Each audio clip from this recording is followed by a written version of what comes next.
An interesting development last night during yesterday's meeting with Forsyth County commissioners. A fourth grade teacher brought her students, their parents and colleagues to support the affected staff.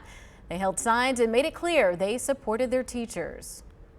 With each and every cut that is being made to save our district money, it becomes harder and harder for us teachers to provide them with the education they deserve. I teach my students that our voices matter, and I'm trying to lead by example today. After a long week of walkout protests from staff and students, the efforts continue this morning as teachers and administrators across Forsyth County have been protesting since the early morning hours. Staff says they didn't misappropriate funds, they didn't overspend, yet they're the ones being punished for the school district's budget deficit in the form of job cuts. Now they're holding walk-in demonstrations. WFNY News 2's Amber Lake and Giselle Thomas are live from Winston-Salem. You guys, it's been a busy morning. What all have you seen?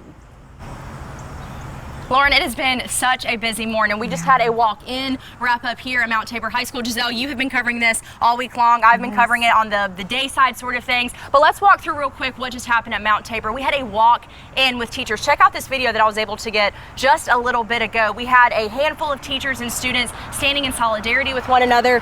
They are walking into the school. I know that we've been covering these walkouts all week long, but these teachers and students walked in together into school this morning. I was able to speak with Senator Paul Lowe, who was in attendance of this walk-in this morning at Mount Tabor. Here's what he says. I think it's important to be out here and to encourage our students, staff, and teachers.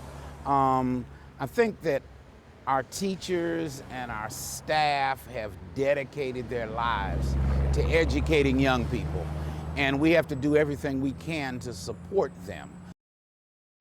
And just like the walkouts that we've been seeing, they were holding up signs, they were cheering, they were chanting. You were experiencing the same thing this morning where you were at. Where were you at this morning? Yes, so this morning at two places, Walkertown Middle and also Peachtree Elementary. When I tell you those teachers came out in droves, they had signs standing along the front of the schools. They were ready to go and amped up cheering, not only for themselves, but also just for the love of what they do when it comes to teaching students. I had some teachers come up to me saying that parents are going up to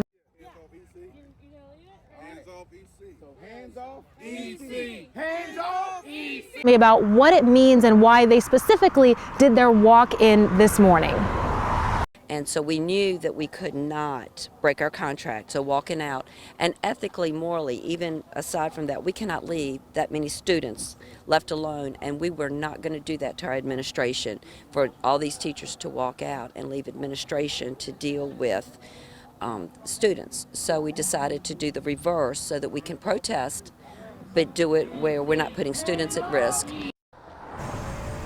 Now, keep in mind, that was just one school, a part of a dozen that are all doing these walk-ins throughout the morning. And the key thing with how the walk-ins work is they're going in about 15 to 20 minutes before students arrive. That puts it in the legal space for them to be able to do this, but also they're not impeding classroom time, so they're able to do it at the right time. Moving on to Peachtree Elementary, there was a drove of teachers who were outside. I even saw a parent and a student who came out in support for the teachers that they love. Listen to how one teacher says she is in reverence with her classroom.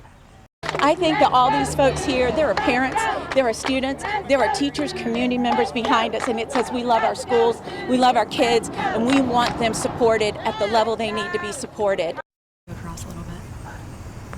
And after hearing that, just continuing, the sad part is this is all leading up to that September 12th. So it's really just like a looming deadline. Right. And I did hear this morning that, I mean, we still have some teachers that have not heard word of, you know, if they have a job, if they're going to be relocated. So that's still, the uncertainty is what is really impacting these teachers the most from what I have found. I mean, like I said, we've been covering this all week long. We've gotten so many different perspectives about, you know, how this is impacting different staff members and teachers and students. So they have these walkouts, they have these walk-ins in solidarity with one another to make sure their voices are heard. It's truly heartbreaking, but showing that unity at a special time. Yes.